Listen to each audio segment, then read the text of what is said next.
Notre prochain invité, c'est M. François Winter, qui est directeur général de l'Endroit Chaudière-Appalaches. M. Winter, bonjour. Bonjour, ça va bien? Merci, et vous? Oui, ça va bien, merci. M. Winter, je suis un petit peu surpris de vous recevoir ici pour le sujet dont on va discuter dans quelques instants. Mais d'abord, vous allez me dire, c'est quoi l'Endroit? L''A, trait d'union, droit. Qu'est-ce que c'est exactement? L'Endroit, c'est le groupe régional de promotion et de défense de droits en santé mentale. Donc, notre mission, c'est de faire la défense des droits individuels et collectifs pour les personnes qui vivent et qui ont vécu avec un problème de santé mentale pour toute la région de Chaudière-Appalaches. Bon. Et là, si vous êtes ici aujourd'hui, c'est pour nous parler de l'action collective sur la garde préventive. Exactement. Qu'est-ce que c'est exactement que l'action collective sur la garde préventive? C'est qu'il y a eu un recours collectif suite à une décision de la Cour d'appel en 2018, parce que la garde préventive, c'est un des éléments de la garde en établissement. C'est une loi qui s'appelle la P38 qui permet d'hospitaliser les personnes contre leur volonté en psychiatrie si le médecin, puis par la suite la Cour, les considère dangereux pour eux-mêmes ou pour les autres. Donc, la garde préventive, c'est le processus, le début du processus par lequel le médecin peut déterminer si une personne est hospitalisée, donc, puis si elle ne souhaite pas l'être. Donc, à ce moment-là, il y a un délai maximum de 72 heures pendant lequel l'établissement doit faire une demande à la Cour pour une garde provisoire pour avoir la permission, le droit de l'examiner dans le but de déterminer si la personne est dangereuse pour elle-même ou pour les autres. Donc, c'est une mécanique assez complexe, là, mais tout ça pour dire que si la personne est gardée contre est privée de sa liberté contre son gré pendant plus de 72 heures sans qu'il y ait une demande qui a été présentée pour une garde provisoire, bien à ce moment-là, les délais sont dépassés. C'est une pratique qui arrivait extrêmement souvent dans le cadre de ce processus-là. Il faut comprendre que la loi existe depuis 1998. Et puis, à la suite de la décision de la Cour d'appel, le groupe qui a la même mission que nous à Montréal a initié un recours collectif et il y a eu une entente avant que le recours soit entendu sur le fond. Donc, il y a eu une entente de 8,5 millions de dollars entre l'organisme et le procureur général. Donc, les personnes peuvent avoir une compensation à la suite de cette entente-là. Il y a d'autres mesures réparatrices, notamment la droit, comme d'autres organismes, ont reçu des sous, justement, à titre de mesures réparatrices. Nous, les sommes qu'on a reçues, on les utilise justement pour faire la promotion de cette entente-là. Parce que il y a quand même... c'est une mesure qui concerne beaucoup de personnes à chaque année au Québec. OK. Mais là, si vous êtes là aujourd'hui, c'est qu'il y a une plainte à quelque part. Il y a des gens qui ont... Avant, vous dites qu'en 2018, il y a eu cette action collective-là qui est... Mais qu'est-ce qui a provoqué ça? Une mauvaise utilisation de la loi. De façon, je dirais, empirique. Est-ce que les gens la connaissent, la loi, M. Winter? Bien, les personnes... Remarquez que nul n'est semblé ignorer les lois, là, c'est mais... ça. Mais est-ce que les gens la connaissaient bien? Visiblement, dans les établissements de santé, ça laissait à désirer parce qu'ils ne l'appliquaient pas. C'est pas la personne qui est responsable de déterminer, ça dépasse le 72 heures, tout ça. C'est l'établissement qui doit appliquer la loi d'une façon adéquate, mais on faisait... puis c'est une pratique qui court malheureusement bien souvent dans les services encore en santé. aujourd'hui? Oui, tout à fait. Tout à fait. Puis c'est encore 25 ans après, plus de 25 ans après la mise en application de la P38, cette loi-là n'est toujours pas, ou n'est pas toujours appliquée d'une façon rigoureuse pour toutes sortes de raisons. Donc, il y a eu des efforts qui ont été faits dans les 5 dernières années, c'est vrai, puis particulièrement dans la région. Dans d'autres régions, c'est plus difficile. En Chaudière-Appalaches, il y a eu des efforts importants du CIS, entre autres la direction du programme santé mentale. On a travaillé avec eux. Nous, c'est des choses qu'on dénonce depuis la fondation de l'organisme. Donc, priver une personne de sa liberté, oui, les gens, ils vont pas bien. Leurs conditions, souvent, quand on est hospitalisé en psychiatrie, c'est pas la meilleure période de notre vie. Mais, ce qui est important, c'est que quand on prive quelqu'un de sa liberté, bien, il faut que ce soit fait en respectant les lois. Donc, si on ne respecte pas les lois, bien, il y a des conséquences.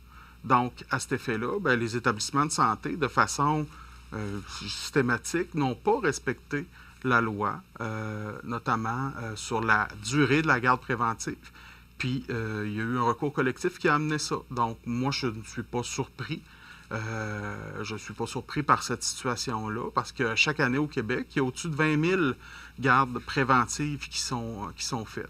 Et puis le recours, lui, concerne les gens qui ont fait l'objet d'une garde entre le 1er janvier 2015 et le 4 novembre 2024. Donc, il y a quand même une période assez large sur laquelle les gens peuvent réclamer. Ils peuvent réclamer jusqu'au 10 août.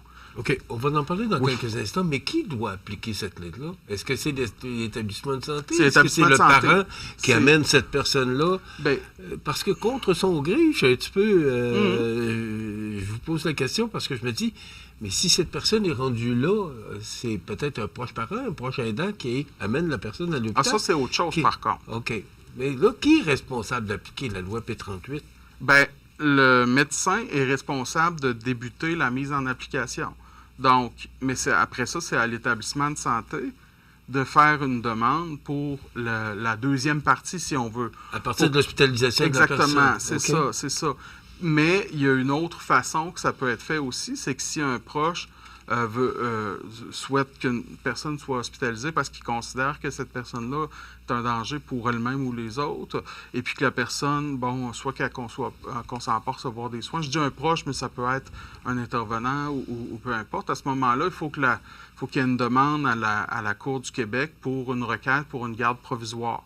Là, à ce moment-là, c'est un autre chemin pour l'emploi de cette loi-là, mais au final, je dirais que environ 85% des situations de garde d'hospitalisation involontaire avec des mesures légales comme la P38, c'est le chemin de la garde préventive. Donc, ça peut concerner beaucoup de gens, cette mesure-là. Et puis, c'est pour ça qu'on fait une tournée de la région, qu'on fait des actions justement pour faire connaître cette entente-là, qui a été faite avant les fêtes, mais on s'organise justement pour faciliter la transmission de l'information pour les personnes. Parfait. Maintenant, la question collective, vous l'avez mentionné tantôt, là, c'est du 1er janvier 2015 au 4 novembre 2024. Exactement. Donc, c'est cette période-là, les gens qui sont touchés, là, c'est vraiment cette période-là. Exactement. Et qui est touché par ça? Toutes les personnes qui ont vécu une garde préventive qui peut avoir dépassé 72 heures. OK. Et une garde préventive, on peut-tu expliquer vraiment, là? Une garde préventive, c'est lorsqu'un médecin, soit un psychiatre, un urgentologue, la personne arrive à l'hôpital. Donc, on détermine, on vous garde ici, on ne veut pas que vous sortiez, on considère que vous êtes dangereux pour vous-même ou les autres. Donc, à ce moment-là, ça doit être indiqué dans le dossier à quelque part qu'il y a un début, l'heure à laquelle la garde préventive débute. Donc, c'est un maximum de 72 heures. 72 heures plus une minute, à partir de ce moment-là, c'est considéré comme une journée supplémentaire. Donc, les gens peuvent faire la demande au gestionnaire du recours collectif et puis avoir accès éventuellement à une compensation. OK. Comment on fait, justement, vous parlez de compensation, on fait la réclamation comment? Il y a un site, le gestionnaire s'appelle Proaxio, mais notre collègue, on a embauché une personne, je mentionnais en début d'entrevue, qu'on avait eu des sous. On a décidé de les investir, le conseil d'administration a décidé de les investir pour faciliter l'accès à ces mesures-là, parce que les personnes, donc, on n'est pas toujours informé des décisions des tribunaux, tout ça, etc. Donc, on a la possibilité avec ça de faire connaître davantage dans la région le fait que cette action-là a été entérinée par la Cour et puis que les gens peuvent avoir accès à des dédommagements pour des préjudices qu'ils ont vécu. Donc, pour répondre à votre question, Proaxio, mais les gens peuvent aller sur notre site Internet, nous contacter, on va les aider à compléter le formulaire parce que, des fois, c'est des démarches administratives, on n'est pas toujours confortable avec ça. Mm-hmm. Donc, nous, on facilite vraiment le plus possible la possibilité pour les personnes d'avoir accès à cette compensation-là. M. Winter, s'il y en a qui sont moins habiles sur Internet, est-ce qu'il y a une autre façon de pouvoir communiquer ou de pouvoir s'inscrire? Ils peuvent toujours faire imprimer les papiers ou essayer de faire en sorte que les papiers vont être... mais juste en communiquant avec nous, on va faciliter la démarche là, pour la personne, on va compléter le formulaire avec eux, on va leur expliquer comment ça fonctionne, tout ça. Ça peut être fait en personne aussi. On va se déplacer. Là. Je disais qu'on couvre tout Chaudière-Appalaches. Il y a une municipalité où je me suis jamais rendu, mais toutes les municipalités, je suis allé au moins une fois là, dans les 24 dernières années. Là. Donc, on connaît bien la région, donc on est présent sur le territoire, même si on est régional. OK. Et ça peut donner quoi, là? Ça peut représenter quoi, à peu près, là, de ce que les gens peuvent recevoir? Est-ce que vous avez une idée aussi? Vous allez voir le nombre de gens qui vont s'inscrire et c'est de là qu'on va pouvoir savoir qu'est-ce que les gens vont avoir comme indemnisation? Bien, c'est une excellente question parce que les gens peuvent avoir un maximum de 1 000 $ par jour de garde préventive, donc par garde préventive. Donc, si une personne a dans la période eu 5 gardes préventives, à ce moment-là, ça peut être 5 gardes préventives qui ont dépassé le délai, ça peut être 5 fois 1 000 $. Mais a priori, c'est un maximum de 1 000 $. Ça va dépendre du nombre de réclamations qui vont être faites et puis au travers le Québec, comme j'ai mentionné, chaque année, il y a 20 000 gardes préventives. Donc, on ne pense pas qu'il va y avoir autant de réclamations. Elles n'ont pas toutes été hors délai. Mais dans une certaine période, particulièrement, je dirais, en 2015-2020, il y avait une grande proportion de gardes préventives qui étaient hors délai parce qu'on ne se souciait pas suffisamment de bien appliquer la loi dans son essence. Et puis, ça nous amène à tirer certaines conclusions, c'est sûr et certain, en lien avec cette question-là. Cette loi-là existe depuis 1998. Okay. Auparavant, oui, vous l'aviez mentionné, elle a remplacé la loi qui a un nom absolument horrible, la loi sur la protection du malade mental, donc qui existait à partir de 1973, mais cette loi-là, notamment, confondait les notions de soins puis d'hospitalisation involontaire. Donc, c'est pas tant que c'est une mauvaise loi, c'est qu'il faut qu'elle soit appliquée adéquatement. Il faut d'abord la connaître. Il faut d'abord la connaître, effectivement, vous avez tout à fait raison. Il nous reste 2 minutes. Est-ce que c'est la première fois qu'une réclamation comme ça est faite par rapport à cette loi-là ou par rapport au travail que vous faites? Est-ce que ça arrive souvent qu'il y a des actions collectives qui sont prises, là, surtout au niveau hospitalier? Bien, ça peut arriver. Il y a eu un recours collectif en 2015 dans la région de la Montérégie. C'était spécifiquement par rapport à un hôpital qui était dans le Suroît, où il y avait au-dessus de 200 personnes, si ma mémoire est bonne, qui avaient fait l'objet de ce qu'on appelait le trio, c'est-à-dire les gens systématiquement à l'urgence étaient mis en garde préventive, en contention, et puis on leur donnait une contention chimique aussi. Donc, il y avait eu ces mesures-là qui étaient systématiques, donc qui étaient très abusives. Donc, il y a eu aussi un recours collectif contre Pinel. Donc, il y en a à l'occasion, mais celui-là, c'est de mémoire, c'est assurément le plus gros auquel on a participé. OK. Alors, on peut aider ces gens-là.